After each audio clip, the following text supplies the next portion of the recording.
Hello guys, welcome to Study IS. My name is Aditi and I'm here with a new topic, how to crack UPSC in first attempt.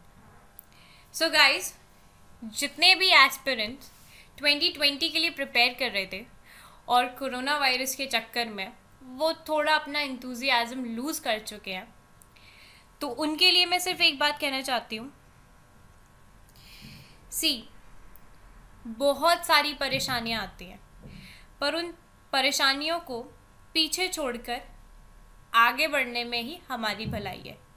Because आप अपने dream को हासिल करने के लिए कुछ भी करोगे, तो अपने एंथुजियाज्म को कभी भी कम मत होने दीजिएगा, अपने जज्बे को, जुनून को कभी कम मत होने दीजिएगा। So back up, study hard and will yourself to go to that extra mile. Now अब बात करते हैं उन एस्पिरेंट्स के लिए जो कि तैयारी कर रहे हैं 2021 के लिए। So you people have 1 year, almost a year, okay.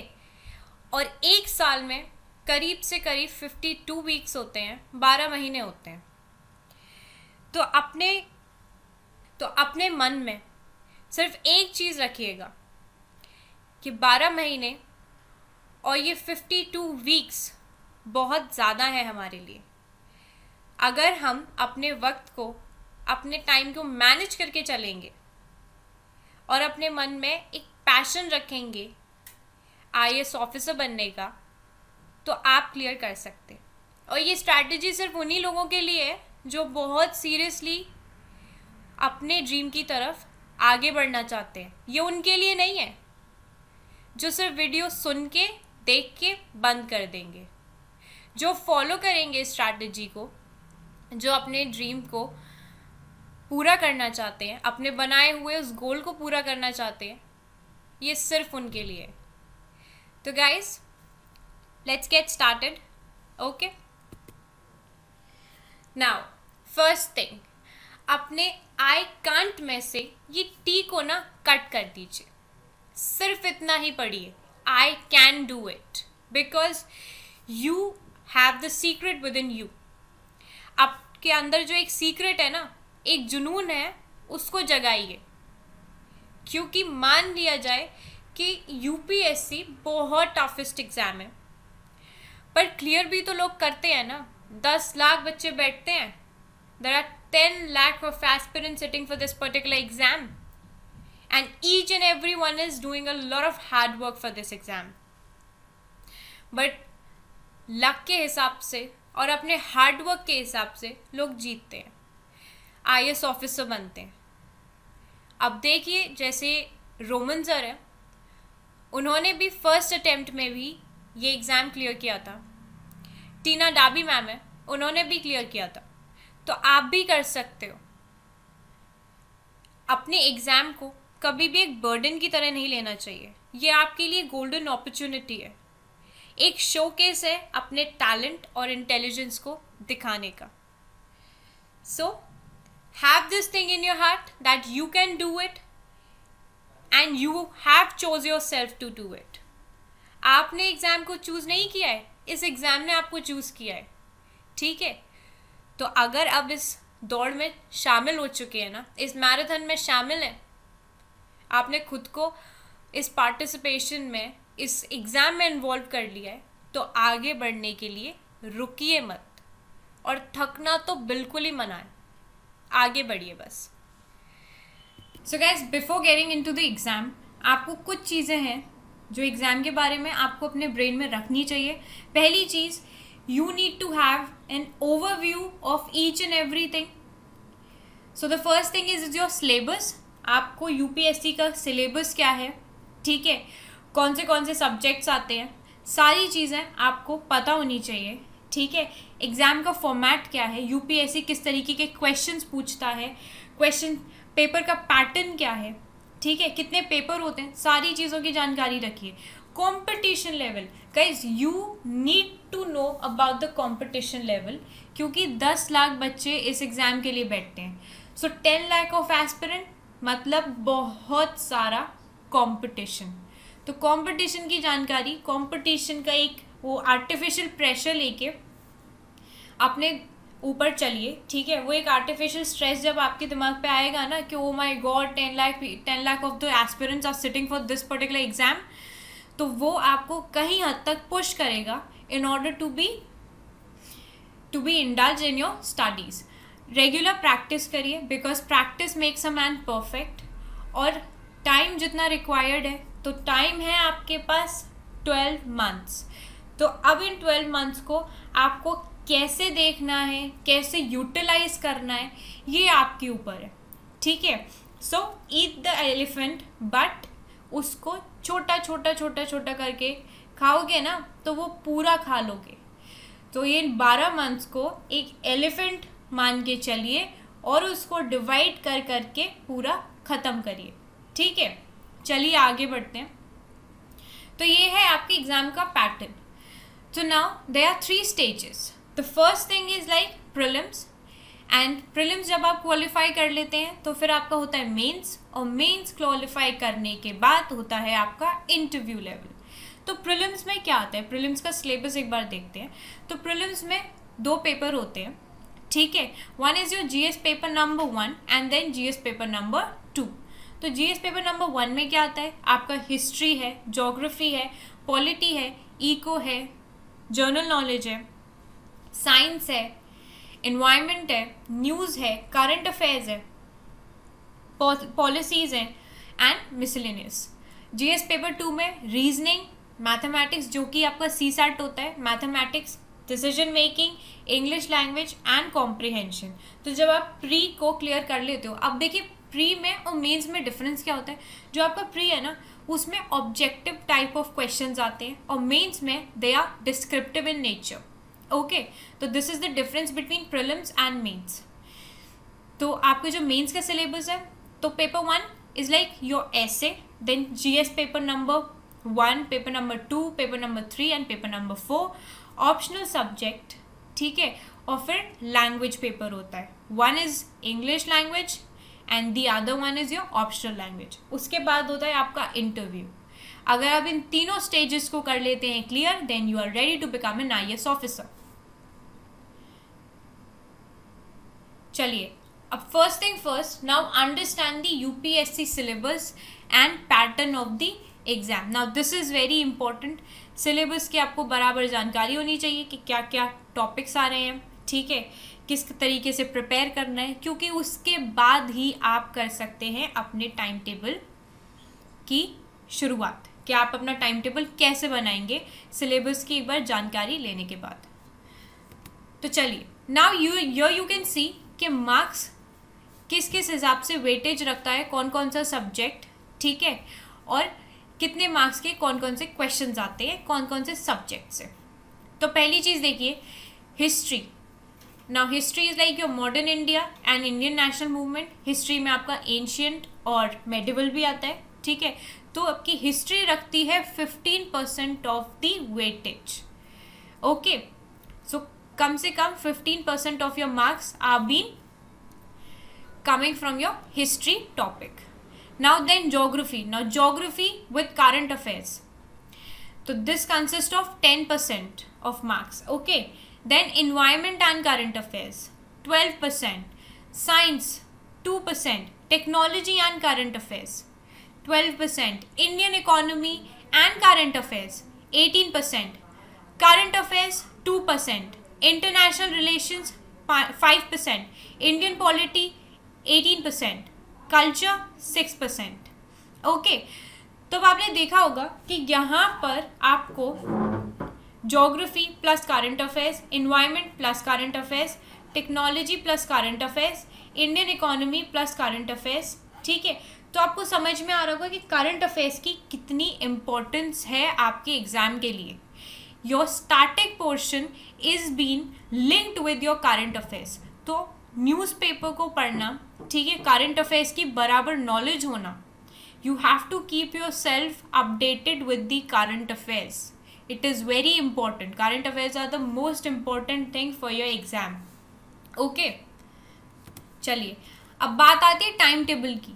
तो आप अपना टाइम टेबल देखिए, टाइम टेबल तो आपके लिए एक पुश की तरह काम करेगा, in order to push yourself और एक डिसिप्लिन मेंटेन करने के लिए, because if you are getting up और you are starting up with this UPSC, तो आपका एक स्टैंडर्ड होना चाहिए प्रिपरेशन का. स्टैंडर्ड ऑफ प्रिपरेशन मतलब 5 hours of concentrated manner of your studies. ठीक है, 6 घंटे पढ़ाई करिए, 5 घंटे पढ़ाई करिए, पर कोई कॉन्सेंट्रेशन के साथ पढ़ाई करिएगा. एक टाइम टेबल बनाइए और उसको फॉलो करना शुड बी योर लाइक. अगर एक टाइम टेबल बना लिया ना आपने कि भाई मैं ये चीज़ें इतने इतने टाइम करूँगा, ये पूरा फॉलो करूँगा, 24 hours का टाइम टेबल बनाया है मैंने. ठीक है, मुझे क्या कब सोना है, कब खाना है, कब पढ़ना है, तो वो आपको पुश करने के लिए एक बहुत अच्छा मीडियम है. ठीक है, बिकॉज और गाइस पहली बात तो ये कि बहुत सारे एस्पिरेंट होते हैं ना, वो सारे टॉपर्स की स्ट्रैटेजी देखते हैं. सबकी स्ट्रैटेजी देखिए, बट आप अपनी स्ट्रैटेजी सिर्फ खुद से बना सकते हैं. कोई और आपकी स्ट्रैटेजी कभी नहीं बना सकता, क्योंकि जो एस्पिरेंट है ना, उनकी अपनी लाइफ की सिचुएशन अलग अलग है और आपकी लाइफ की सिचुएशन भी अलग है. तो अपने आप से अपनी स्ट्रैटेजी बनाइए, अपना टाइम टेबल बनाइए. कब आप सो के उठते हो, कब आप खाते हो, कब आप पढ़ते हो, ये सिर्फ आप बता सकते हो. तो उसी हिसाब से आप अपना टाइम टेबल बनाइए. नाउ 7 से 8 घंटे के लिए please सोइए. Sleep is very important because in order to keep your mind fresh for this preparation, you need to sleep for 7 to 8 hours. ऐसा मत करिएगा कि 3 घंटे सो रहे हैं, 2 घंटे सो रहे हैं, बाकी टाइम पढ़ाई कर रहे हैं. उससे कोई फ़ायदा नहीं होगा, सारा बाउंस अवे हो जाएगा. ठीक है, देन 1 घंटा लगाइए अपना फ्रेशन अप होने के लिए. 1 घंटा न्यूज़पेपर पढ़ना बहुत इम्पॉर्टेंट है. फिर आधे घंटे का ब्रेक लीजिए, ब्रेकफास्ट करिए. ठीक है, देन 1 घंटा bathing and all, whatever you have to do, you will get 1.5 hour for your rest of the work. 3 घंटे फिर करिए आप अपनी पढ़ाई, फिर लीजिए 1 घंटे का ब्रेक, फिर करिए 3 घंटे और पढ़ाई, जिसमें 2.5 घंटे आप कोई ऑप्शनल सब्जेक्ट पढ़ रहे हो. ठीक है, आधे घंटे में आप प्रिपरेशन कर रहे हो एटलिस की या कुछ भी पढ़ रहे हो. ठीक है, फिर 1 घंटा ब्रेक लीजिए, फिर 3 घंटे पढ़ाई करिए और फिर लीजिए 2 घंटे ब्रेक. तो ये हो गई आपकी 10 घंटे पढ़ाई और आपको पता भी नहीं चला. ठीक है, तो इसी पैटर्न से अगर आप फॉलो करेंगे, ठीक है, अपना एक पर्टिकुलर डिसिप्लिन बना लेंगे कि नहीं भाई मैं सुबह 6:30 बजे ही उठूँगा और मुझे करीब से करीब फिर 10 घंटे पढ़ना है या मुझे 5 घंटे ही कॉन्सेंट्रेटेड मैनर में पढ़ना है, तो आपको कोई नहीं रोक सकता. ठीक है, now see this, now know the basics of your UPSC exam preparation. तो देखिए गाइज, आप ना अपनी स्ट्रैटेजी को 4 क्वार्टर्स में कर लीजिए डिवाइड. ठीक है, जिसमें से 12 महीने को आप करते हैं ना जब डिवाइड 4 क्वार्टर्स में. ठीक है, तो पहले क्वार्टर में करिए 1 से 3 महीने आप जर्नल रीडिंग. जर्नल रीडिंग में आपकी एनसीईआरटी आ जाती है. ठीक है, बेसिक पूरा कवर कीजिए, चाहे आप 6 से लेकर एनसीईआरटी पढ़ें, 6 से लेकर 12 तक एनसीईआरटी पढ़ें, but you have to make your basics clear. Okay, make things crystal clear for your self. फिर पढ़िए आप अपनी स्टैंडर्ड बुक. और प्लीज़ गाइज, ऐसा बिल्कुल मत करना कि कुछ भी कहीं से भी पढ़ना है, बिल्कुल भी नहीं करना है ऐसा. सिर्फ कुछ मिनिमल बुक्स पढ़िए और सिर्फ उनसे स्टिक रहिए. ठीक है, सोर्सेज आप काफ़ी सारी देख सकते हैं, बट बुक्स ज़्यादा नहीं पढ़नी है, लिमिटेड पढ़िए. ठीक है, एनसीईआरटी आपको सारे सब्जेक्ट्स की करीब से करीब, अगर आप जून से स्टार्ट कर रहे हो तो जुलाई में प्लीज़ ख़त्म कर दो. ठीक है, एनसीईआरटीज इतनी मुश्किल नहीं होती है, but you have to cover them in order for a good preparation, in order to clear your basics. ठीक है, और गाइज एक और चीज़, बहुत से एस्पिरेंट्स होते हैं ना, उनको बड़ी कन्फ्यूजन होती है कि हम ओल्ड एनसीईआरटी पढ़े या न्यू एनसीईआरटी. ऐसा बिल्कुल मत करिएगा. चाहे आप ओल्ड एनसीईआरटी पढ़ो ना, चाहे न्यू एनसीईआरटी पढ़ो, दोनों में कोई डिफरेंस नहीं है. तो ये कन्फ्यूजन ना अपने दिमाग से निकाल देना, चाहे कोई कितना भी बोले. अगर आप ओल्ड एनसीईआरटी पढ़ रहे हो, that is also beneficial, and if you are reading the new NCERTs, that is also good for your preparation. It is good. Okay, फिर आइए आप सेकेंड क्वार्टर में, जब आपका सारी बुक्स, स्टैंडर्ड बुक्स कंप्लीट हो जा रही हैं, एनसीईआरटी कंप्लीट हो जाती है, तो आप सेकेंड क्वार्टर पे आओगे. तो सेकेंड क्वार्टर में आपको क्या करना है, डिटेल पढ़ाई करनी है। दैट मीन्स क्रिटिकल एनालिसिस करना है हर एक चीज़ का। Previous year question paper solve करिए, मॉक टेस्ट दीजिए, ठीक है। स्टडी रिवाइज इज एम से आगे बढ़िए। जो भी हम पढ़ेंगे उसे रिवाइज करेंगे, फिर पढ़िए, फिर रिवाइज करिए। मान लीजिए कोई एक टॉपिक पढ़ा, ठीक है, उसे पूरा 1 घंटा पढ़ा, फिर उसके नोट्स बनाइए, ठीक है, फिर कुछ पढ़िए, फिर नोट्स बनाइए। तो इससे क्या हो रहा है, आपका रिविजन हो रहा है, समराइज हो रही है आपको सारी चीज़ें, ठीक है। और सारी चीज़ें डिटेल में पढ़िए। मान लीजिए आपने हिस्ट्री का कोई टॉपिक ले लिया, ठीक है, आपने मुगल एम्पायर से स्टार्ट कर लिया, तो आप मुगल एम्पायर की पूरी डिटेल्स में जाइए, because the devil is always in the detail. So get in to the detail and you will know. इतना भी डिटेल में मत जाना कि PhD कर लेना, एक्सपर्ट नहीं बनना आपको। सिर्फ आपको सब्जेक्ट की क्लियरेंस होनी चाहिए, जो टॉपिक पढ़ रहे हो उसकी क्लैरिटी होनी बहुत ज़रूरी है, ठीक है। अब बात करते हैं, अब देखिए selection of right study material. तो मैंने आपको बताया NCERTs पढ़िए और कुछ स्टैंडर्ड बुक पढ़िए, ठीक है। If you guys want a video on this also, like book list अगर आपको चाहिए, then please write that in the comment box. I'll be going to make that video for you people if you people want. Okay, utilize online resources, websites, apps. Okay, few other things you have to follow is follow your time management meticulously, because time को आपको कैसे utilise करना है वो सिर्फ आपके ऊपर है। Stick to your UPSC syllabus, don't read everything. कुछ भी कहीं से भी पढ़ना शुरू मत कर देना, ठीक है। जितना है सिर्फ उतना ही पढ़ना है। अटेम्प्ट टेस्ट प्रैक्टिस करिए एंड रिवाइज करिए, okay. Now how to choose an optional for UPSC CSC। अब देखिए आप ऑप्शनल कैसे चूज करोगे। तो पहली चीज़ you need to remember, the first thing is like कि आप कभी भी ना ये मत सोचना कि सोशियोलॉजी है तो उसमें लोग ज़्यादा मार्क्स स्कोर करते हैं तो हमें सोशियोलॉजी ले लेना चाहिए एज एन ऑप्शनल, या एंथ्रो में ज़्यादा मार्क्स स्कोर हो सकते हैं, या पब आजकल लोग ज़्यादा ले रहे हैं तो हम उसकी तरफ जाएं। ऐसा बिल्कुल मत करिएगा। जिस भी सब्जेक्ट में आपका इनहेरिट इंटरेस्ट है तो please focus on that. If you have an interest in law, go for that, ठीक है, क्योंकि ऑप्शनल में आपको लिखना पड़ेगा। और किसी भी सब्जेक्ट में जैसे सोशियोलॉजी है, ये आपने किसी को भी देखकर, मान लीजिए किसी को भी देखा आपने कि ओ माय गॉड इसने सोशियोलॉजी लिया था और इसके मार्क्स इतने अच्छे आ गए ऑप्शनल में, तो मुझे भी सोशियोलॉजी लेना चाहिए। किसी को भी फॉलो मत करो, ऐसे किसी को भी कभी फॉलो मत करना। बस सिर्फ अपनी एक स्ट्रैटेजी बना के आपको जिसमें भी इंटरेस्ट है, like you have interest in any of the subject, go for that as an optional, okay. और वो ऑप्शनल कुछ भी हो सकता है। और guys one more thing, optional complete करने के लिए ना 3 से 5 महीने से ज़्यादा मत लगाना। If you can complete it in 4 months or 3 months, that is very good, but completed like more than 5 months are sufficient, don't go more than that, okay. तो मेंस की ऑप्शनल की प्रिपरेशन तक हो गया आपका क्वार्टर नंबर 2, ठीक है। और अब आपको करनी है MCQs की प्रॉपर तैयारी। मॉक टेस्ट दीजिए, ठीक है, एनालाइज कीजिए और किसी भी इंटेलिजेंट पर्सन से बात करिए, डिस्कशन करिए, ठीक है। यू आर द बेस्ट जज ऑफ योर सेल्फ। अपने मॉक टेस्ट देने के बाद एक क्रिटिकल एनालिसिस करिए उनका, ठीक है, कि कहाँ कहाँ आप लैक कर रहे हो, कहाँ कमी हो गई, कितने मार्क्स आ रहे हैं, जहाँ पेपर में जहाँ मार्क्स छूटे थे तो वो क्यों कम हुए। सारी चीज़ें आपको खुद से ये करनी है। और mock test please, it's very important to give mock test, और एक प्रेशर के साथ मॉक टेस्ट देना। मान लीजिए एक रूम में अकेले 3 घंटे बैठ जाना अपना लैपटॉप लेके, ये सोचना कि आप दे रहे हो मॉक टेस्ट जैसे कि आप दे रहे हो UPSC प्री का एग्ज़ाम, ठीक है।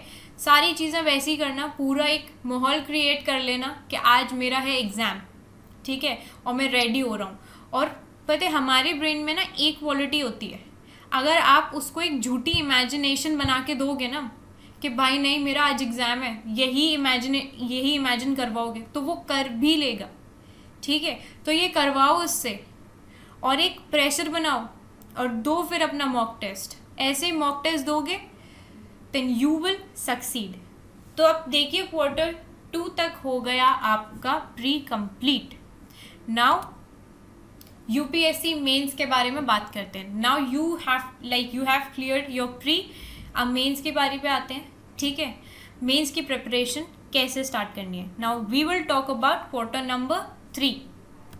Now in quarter number 3 you need to know कि मेंस का सिलेबस क्या है, ठीक है। तो मेंस का सिलेबस में आता है, पेपर नंबर 1 में आता है आपका ऐसे, जो कि कंसिस्ट करता है 250 marks. Paper number 2 journal studies, GS paper number 1 consisting of Indian heritage and cultural history and geography of the India and world, which consist of 250 marks. Paper number 3 journal studies, governance, constitution, polity, social justice and international relationship consisting of 250 marks. Paper number 4 your journal studies, technology, economic development, biodiversity, environment, security and disaster management, 250 marks consist करता है। Paper number 5 आपका है journal GS paper number 4, that is ethics, integrity and aptitude consisting of 250 marks. अब आते हैं आपको optional subject जिसके होते हैं 2 paper. Paper number 6 and paper number 7 consist करते हैं दोनों 250 मार्क्स, ठीक है। After knowing this again set a time table for your self. वही 6:30 पे आप उठे, ठीक है। न्यूज़पेपर तो आपको इंटरव्यू तक नहीं छोड़ना है। न्यूज़पेपर तो आपका एक हैबिट बन जाना चाहिए, ठीक है। It should be your habit reading a newspaper. So 7:30 से स्टार्ट करिए, 9:30 तक न्यूज़पेपर पढ़िए, ठीक है। करंट अफेयर्स से खुद को लिंक हमेशा रखना है, अपडेटेड रहना है। फिर 9:30 to 10 आधे घंटे ब्रेकफास्ट कंप्लीट कर लेंगे आप। स्टडी टाइम आपका स्टार्ट हो रहा है 10 बजे से 12 बजे तक। 3 घंटे का ये 2 घंटे करिए अपनी पढ़ाई, ठीक है। फिर उसके बाद लीजिए 1 घंटे का ब्रेक, उसमें करिए अपना लंच टाइम, जो भी करना है। फिर उसके बाद 1 बजे से लेकर 4 बजे तक आपका स्टार्ट होता है study time 2। Then take an half an hour break, then again get back to your study from 4:30 to 6:30 study time 3। उसके बाद लीजिए 6:30 से 8 बजे तक का ब्रेक। आप इसमें आप एक्सरसाइज करिए, वॉक पर जाइए, कोई भी स्पोर्ट खेलिए, ठीक है, आउटडोर गेम खेलिए, जो भी करना है कीजिए अपने आप को फ्रेश रखने के लिए, ठीक है। फिर 8 बजे से 9 बजे तक करिए answer writing practice, which is very important in order for your handwriting and for your speed, okay। और answer writing is very important in order to see your word limit, ठीक है। और आप कीवर्ड्स, आपकी कीवर्ड्स प्रॉपर पैराग्राफ होने चाहिए, ठीक है, प्रॉपर डायग्राम्स होने चाहिए। और इसके आप मॉक भी दे सकते हैं, ठीक है। बहुत सारे मॉक्स दीजिए इसके बाद इसके, ठीक है। सारे क्वेश्चन प्रीवियस ईयर क्वेश्चंस हैं उनको अटेम्प्ट करिए, ठीक है। उसके बाद आधा घंटा अपना डिनर करिए। फिर देखिए आप news on air analysis and आपकी Rajya Sabha TV, which is very important guys. You have to see this because you have to make yourself like you have to keep your self updated with current affairs. तो ये सब करना पड़ेगा आपको कि देश दुनिया में क्या चल रहा है, इसकी सारी जानकारी रखिए, ठीक है। फिर स्टडी टाइम आपका स्टार्ट होता है 4, वो है आपका 10 बजे से लेकर 11:30 बजे तक। देन उसके बाद 11:15 पर 11:45 तक आपको सो जाना है, ठीक है। और फिर उठना है 6:30 बजे again. So use this pattern, make it a habit for every day जब तक आपका मेंस का पेपर नहीं आ जाता, ठीक है। चलिए नाउ अब आपने कर लिया मेंस क्लियर, ठीक है।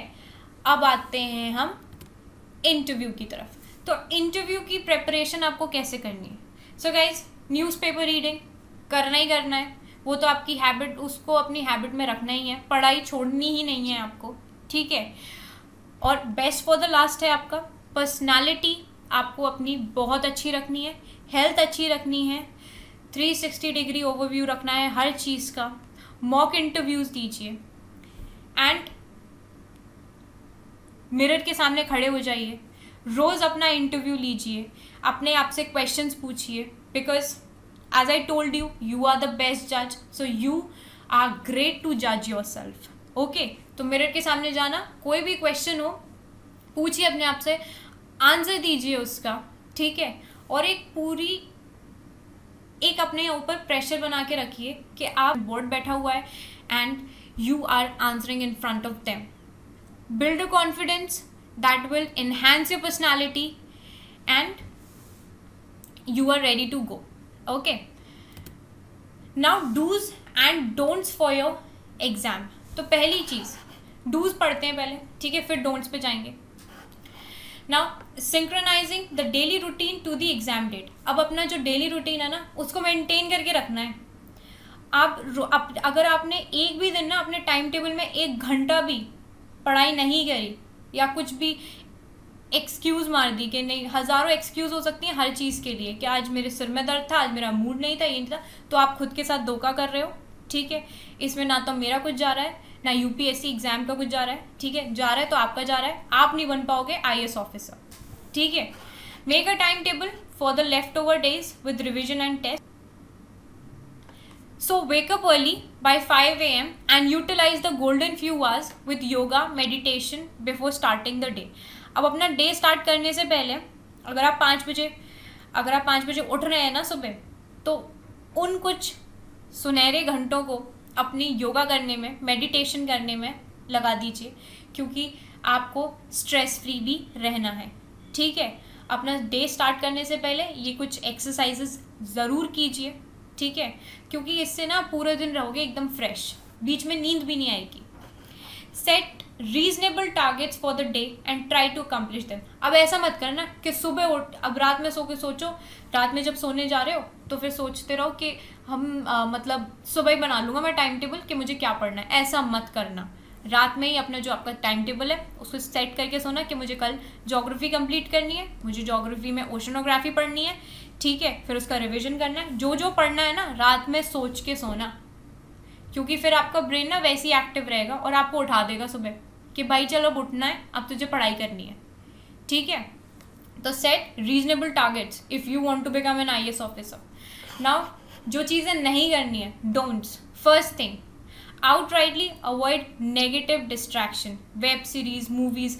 भाई 1 साल अगर आप लोग मूवीज़ नहीं देखोगे ना तो कुछ नहीं हो जाएगा. शाहरुख खान का धंधा बंद नहीं होगा, वो एक्टिंग करता रहेगा, उसकी मूवीज़ आती रहेंगी और हिट भी होती रहेंगी. उससे आपका कोई नुकसान नहीं होने वाला, ना उसका कोई नुकसान होने वाला है.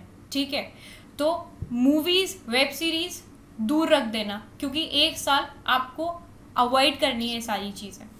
ठीक है, किसी भी तरह का डिस्ट्रैक्शन अपने पास भी आने मत देना, क्योंकि ये देखना कि आज आप डिस्ट्रैक्ट हो लिए ना, अगर सोचने लगे कि कोई नहीं 1 घंटा देख लेता हूँ क्या फ़र्क पड़ रहा है, तो सोच लेना 1 घंटा जो मिस किया है ना अपने टाइम टेबल से, वो जब एग्ज़ाम देने जाओगे ना और कुछ भूल गए तो फिर वहाँ पे जाके सोचोगे कि 1 घंटा तक पढ़ लेता ना तो कोई प्रॉब्लम नहीं हो जाती. ठीक है, now stay away from Instagram and Facebook. Guys, your social media ना is like spoiling your brain. और ये साइंटिफिकली भी प्रूवन हो चुका है कि सोशल मीडिया आपको ख़राब कर रहा है. तो दूर रहिए. इंस्टाग्राम पे कुछ दिन डीपी नहीं डालोगे ना, कुछ नए पोस्ट नहीं डालोगे तो कुछ नहीं बिगड़ेगा. फेसबुक नहीं चलाओगे, दोस्तों से बात नहीं करोगे ना, कुछ नहीं बिगड़ेगा. साल भर तक ना अपने इमोशंस, गर्लफ्रेंड, बॉयफ्रेंड सबसे दूर रहना है. ठीक है, क्योंकि ना तो आपकी गर्लफ्रेंड भागने वाली है ना बॉयफ्रेंड भागने वाला है, सब वहीं के वहीं रहेंगे. 1 साल आप जब यूपीएससी क्लियर कर लोगे, आईएएस ऑफिसर बन जाओगे ना, सब भाग के आ जाएंगे. ठीक है, now unhealthy diet and falling sick, ऐसा बिल्कुल मत करना. डाइट प्रॉपर लेनी है. ठीक है, प्रॉपर नींद लेनी है, सब कुछ बराबर करना है.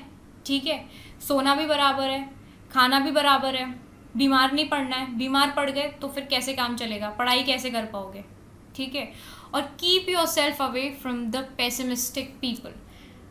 ये बहुत ज़रूरी है. किसी भी नेगेटिव या फिर आलतू फालतू लोगों से रहिए बिल्कुल दूर, क्योंकि वो देंगे आपको बेकार की सलाह. आपको नहीं सुननी है किसी की भी, सबसे रहना है दूर. मम्मी पापा बोलें कि बेटा इसकी शादी में चलो, उसकी शादी में चलो, हमें नहीं जाना, हमें करनी है पढ़ाई, मुझे बनना आईएएस ऑफिसर. जिस दिन बन गया उस दिन सबकी शादियों में जाऊंगा और सब लोग मेरे को ही देखने के लिए आएंगे. पर अभी अगर किसी की शादी में चला गया तो मेरा 1 घंटा 2 घंटा 3 घंटा हो जाएंगे वेस्ट, ठीक है। तो इस साल मुझे किसी की शादी नहीं देखनी है। So keep your self away from each and everything. और जो नेगेटिव लोग, जैसे आपके रिश्तेदार, अगर वो बोलते कि बेटा क्या कर रहे हो, क्यों कर रहे हो, ये नहीं कर पाओगे या कुछ भी, नहीं सुननी है उनकी। बस ये सोचना है कि हम कर सकते हैं और हम करेंगे, बाकी सब बोल रहे हैं वो बेकार के लोग हैं। Now handling your stress and anxiety is very important guys.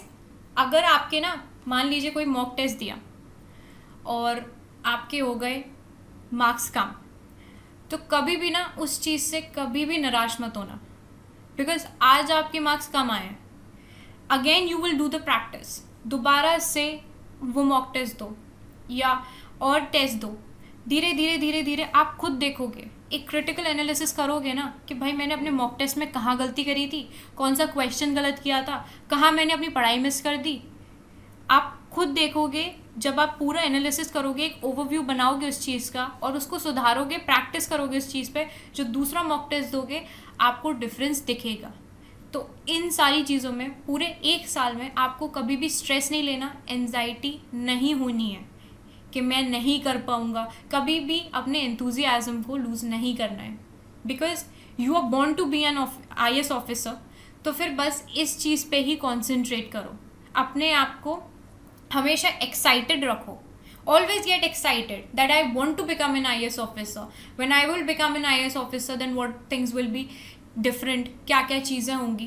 तो दूर रखिए खुद को हर चीज़ से, हर उस चीज़ से जो आपको परेशान करती है, आप पे नेगेटिव इम्पैक्ट डालती है, ठीक है, आपको इमोशनल करती है। नहीं होना है, 1 साल तक कुछ भी ऐसा नहीं करना है, बिल्कुल परेशान नहीं होना है, ओके। क्योंकि जिस दिन आप IAS ऑफिसर बन गए उस दिन ये सारी परेशानी आपको लगेंगी बहुत छोटी, ठीक है। Now I will persist until I succeed. अपने आप को पुश करते रहो और तब तक करते रहो, तब तक करो जब तक आप सक्सीड ना हो जाओ, ओके। जब सक्सेस मिल जाएगी ना उस दिन यू विल, अगर आप अपनी प्रेपरेशन की तरफ एक नज़र पीछे भी मुड़ के देखोगे ना तो सोचोगे कि अगर मैंने वो हार्डवर्क किया था तो आज मैं कुछ हूँ। तो I will persist until I succeed. और जब आपने ड्रीम किया है, when you have dream it, when you have wish to become an IAS officer, then guys do it, because it's very important for you and for your family. Now, thank you guys. This was the strategy for you people, and if you find it best, if you find it informative, then please tell me in the comment box. Your feedback is very important, and if you have any kind of query, you can join us on Telegram, Insta, Facebook, or you can even mail us, okay. And bye bye guys, we're gonna meet in the next lecture, and I hope that you are preparing for your exam very well, and please handle each and everything and stay focused on your preparation, because it's very important for you to become an IAS officer. और competition को देखकर ही चलना, okay. Bye guys, have a lovely day. Bye.